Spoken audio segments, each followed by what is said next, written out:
이렇게 숫자로 봤는데 숫자로 보는 것마다 그래프로 한번 그려줘서 전체적으로 보여주는 것도 필요할 것 같아요. 그래서 우리 튜닝 결과를 그래프로 한번 그려보겠습니다.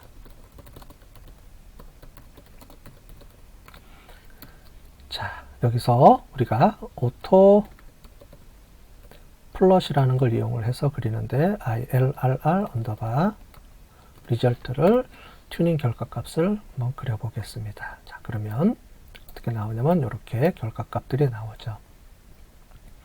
여기가 0.0001 값일 때부터 출발해서 쭉 올라가죠. MA 값은 에러 값들이니까 에러 값은 낮은 게 더 좋은 거죠. 올라가면 안 좋은 겁니다.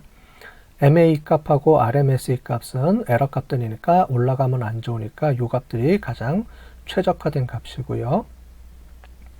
그 다음에 R스퀘어 값은 높은 게 좋죠. 1에 가까울수록 좋은 거니까 얘는 위에 게 좋은 겁니다.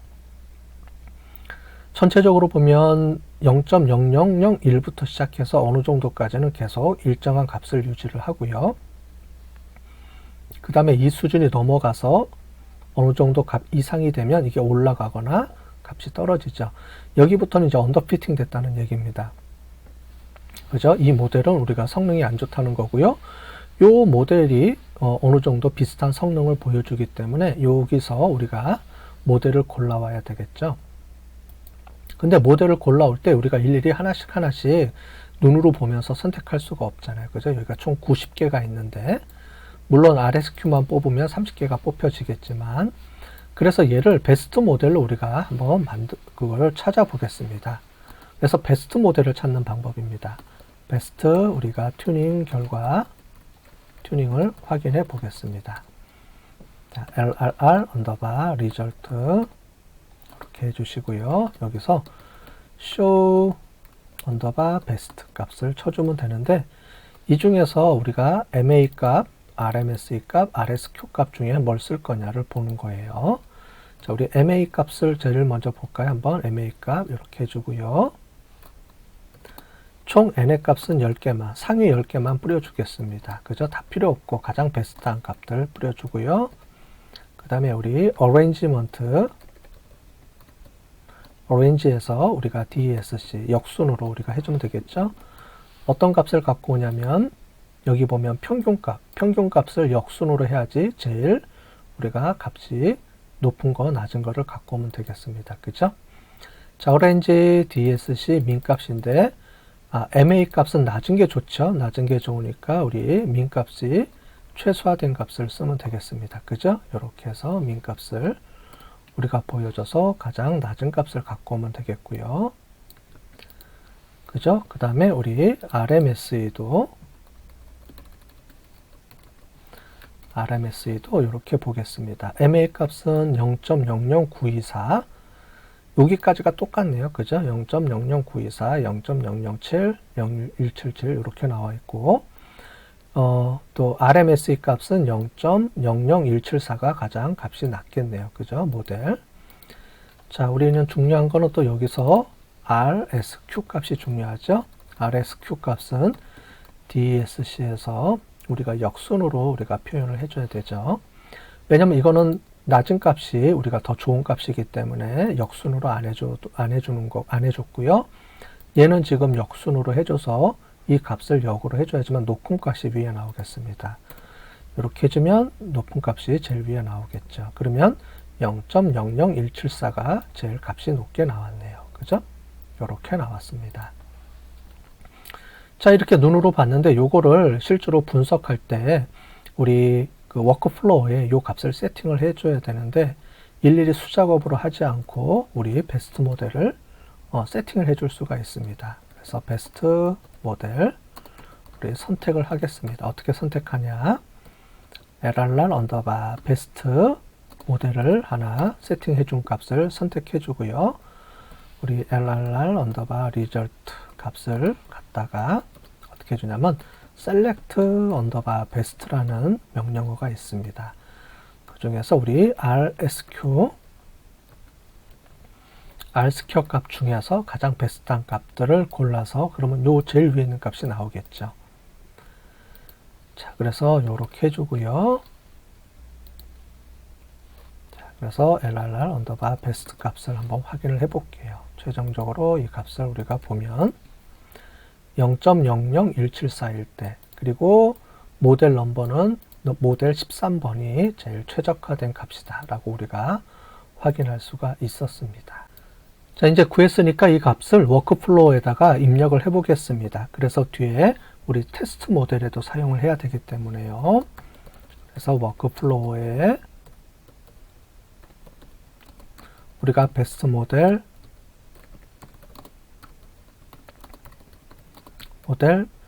파라미터를 세팅을 해 보겠습니다. 우리 파이널 언더바 워크플로우로 이렇게 정리를 해 볼게요. 파이널 워크플로우라고 해주고요. 자, RR 언더바 워크플로우의 값을 우리가 이용을 해주고요. 우리 이전에 만들었던 워크플로우 값이 있죠. 근데 여기서 우리가 페널티 값하고 믹스처 값을 튜닝 했었죠. 이 값을 우리가 조정을 해줘야 됩니다. 자, 여기서 파이널 라이즈, 그 다음에 워크플로우라고 해주시고요. 그 다음에 LRR 언더바 베스트 값. 우리가 아까 전에 봤던 요 LRR 베스트 값 있죠? 요 값을 여기에 튜닝 값 대신에 여기다가 우리가 세팅을 해주는 겁니다. 기존의 워크플로우에다가 우리가 베스트한 모델을 여기다 워크플로우에다 삽입을 해서 최종 파이널라이즈 워크플로우로 만들어주는 거예요. 자, 그래서 여기서 여기 빠졌네요, 하나가. 자, 그렇게 해서 이렇게 체크를 해주겠습니다. 자, 그러면 우리 파이널, 여기가 잘못됐네요.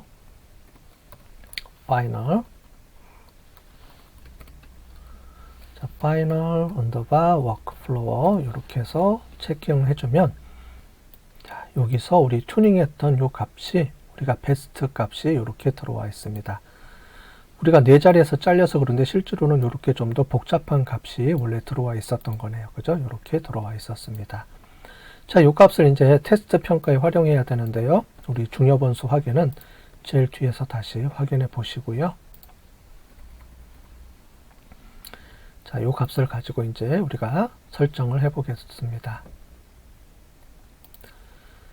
자, 모델 테스트에서 파이널 핏인데 IRR 워크플로우가 들어오면 안 되겠죠? 여기서 우리가 바꿔줬으니까 파이널 언더바 워크플로우 이렇게 해서 처리를 해주고요. 파이널 워크플로우, 지금 이렇게 세팅된 이 값을 우리가 최종 결과 값으로 넣어 보겠습니다. 그 다음에 파이널 핏 보시고요. 데이터 예측값. 자, 파이널 워크 프레드를 보시면 이렇게 값이 나오고, 모델 평가를 한번 보겠습니다. 매트릭스에서 이렇게 나왔어요. 보시니까 0.875가 나왔네요. 그죠? 자, 우리 값을 우리가 아까 전에 여기서 한번 보도록 할게요. 요거랑 우리가 베스트 모델에서, 자, 보시면 베스트 모델에서 제일 위에 있는 게 보시면 RSEQ 값을 보시면 0.86가 나왔습니다. 즉 우리가 훈련 모델을 통해서 훈련해서 총 우리가 30개 모델을 곱하기 10번, 그죠? 10번 저기 크로스 밸리데이션 돌려서 총 90개를 돌려서 이제 분석을 해봤는데, 그 중에서 0.00174에 대한 그 값이 우리가 가장 좋은 값을 우리가 찾아낼 수가 있었고, 이게 베스트한 모델이라는 거죠. 즉 페널티 값이 0.00174, 즉 모델의 복잡성을 어느 정도 최소화 시켰을 때가 오히려 지금 우리가 구한 데이터에 보시면 가장 베스트한 모델, 적합한 모델, 정확도가 가장 높은 모델이 나왔다, 이렇게 보시면 될 것 같고요. 그럴 때 0.682가 나왔는데, 실제로 이런 트레이닝 모델의 적합도가 테스트 모델에도 어느 정도 일치되는지를 본 게 제일 마지막에 있는 요 값입니다. 그죠? 모델 값을 보시면 이렇게 나왔어요. 0.875까지 나왔습니다. 즉 보시면 훈련할 때 0.86이, 테스트할 때도 0.875, 어느 정도 유사한 값이 나왔기 때문에 오버피팅이거나 언더피팅 되지는 않았다, 이렇게 확인할 수가 있었고요. 이 과정에서 교차 분석하는 이 과정에서도 지금 오버피팅, 언더피팅에 대한 이런 교차 분석하면서도 요 값들을 확인해서 여기 이렇게 보시면 요 값들을 10개씩 묶어서 이렇게 평균 내면서 이렇게 분석을 했기 때문에 그런 것들도 이미 테스트를 한 거예요. 그러니까 지금 보시면 기계학습은 통계 분석하고 달리 여러 번 많은 모델을 돌려가면서 가장 베스트한 모델을 뽑아낼 수가 있고, 그 과정에서 훈련 모델에 너무 오버피팅 되지 않았는지 이런 것까지 검증해 주면서 모델의 정확도를 통해서 모델을 만들어내는 거기 때문에 우리가 통계 분석 모델 말고 대용량일 때는 이런 걸 쓰면 훨씬 더 유용하게 우리가 쓸 수가 있겠죠. 자, 그래서 이제 요걸 가지고 우리가 실제값과 예측값 그래프를 한번 그려보겠습니다. 다시 한번 보시면 이렇게 우리가 결과값들을 확인할 수가 있습니다. 그죠? 이렇게 결과값들을 확인해 볼 수가 있고, 자, 중요 변수 확인을 하는데 우리가 IRR핏이 아니고 우리가 final 언더바 핏을 이용을 해서 이 값들을 끄집어내고 보면 이 값들이 바뀌어 있는 걸 볼 수가 있습니다. 그죠? 우리가 이전에는 면적 2층이 가장 그 값이 높게 나왔을 텐데 지금 보시면 이렇게 바뀌어져 있죠. 그래서 우리가 하이퍼 파라메타를 튜닝하면서 전체적으로 이 값들이 변경이 되면서 최종 모델이 나온 거를 우리가 눈으로 확인할 수가 있습니다. 자, 오늘 한 내용을 전체적으로 좀 정리를 또 해드릴게요. 정리를 해드리고 우리가 요번에 좀 복잡한 모델을 만들었습니다. 그죠? 자, 오늘 한 모델부터 해서 우리 데이터 모델을 만드는데 총 3번에 걸쳐 갖고 우리가 만들었습니다. 첫 번째, 모델이 얼마만큼 이제 모델을 만드는 그 과정이었습니다. 자, 한번 다시 전체적으로 좀 정리를 해볼까요?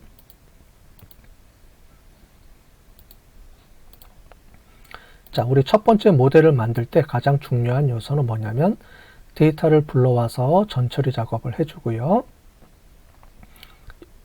여기서 중요한 거는 훈련용 데이터와 테스트용 데이터를 분리한다는 개념입니다. 우리가 데이터를 훈련하는 과정이 트레이닝 데이터 또는 테스트 데이터로 쪼개서 훈련할 때는 훈련 모델을 만들고요. 훈련 모델 만든 걸 이용해서 우리가 테스트용 모델을 붙여서 쓰는 거예요.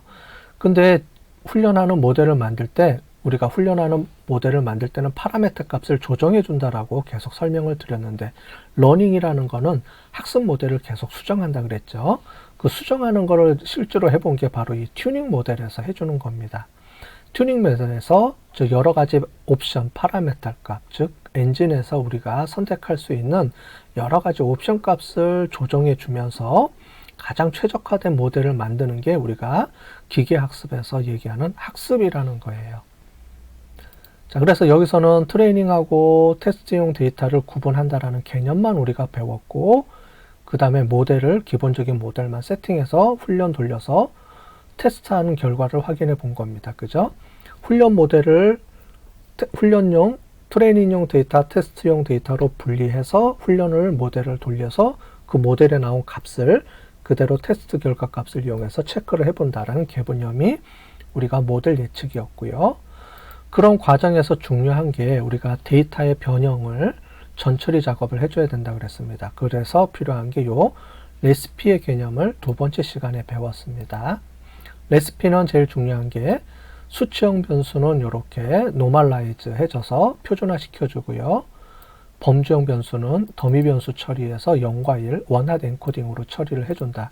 이 개념이 아주 중요한 개념이었습니다. 물론 노멀라이즈 표준화하는 거는 표준화하는 모델이 있고 또 뒤에 가면은 표준화를 안 해야 되는 모델이 있고 하는 게 있어요. 그때마다 틀리겠지만 기본적으로는 표준화를 해주고 데이터 전처리 작업을 해준다. 이렇게 보시면 되겠습니다.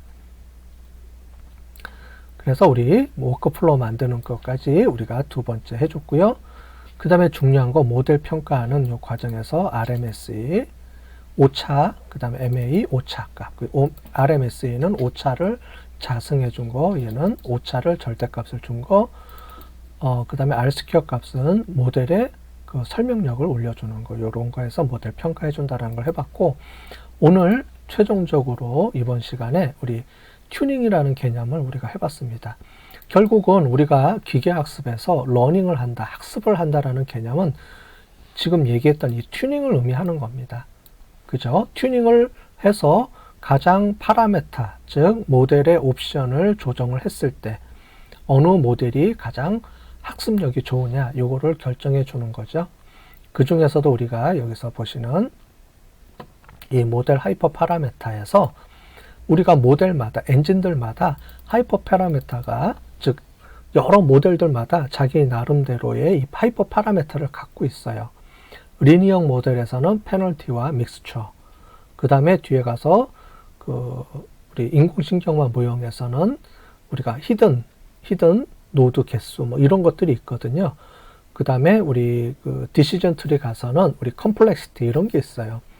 즉 뭐냐면 모델들마다 자기네들이 데이터를 우리가 움직여서 훈련을 할 때 이런 값들을 미세하게 조정해 주면서 우리가 여기서는 모델의 복잡성 또는 모델의 리치 모형이냐 라쏘 모형이냐 이런 거에 따라서 우리가 그 데이터의 값들이, 즉 정확도가 좀 조정이 되거든요.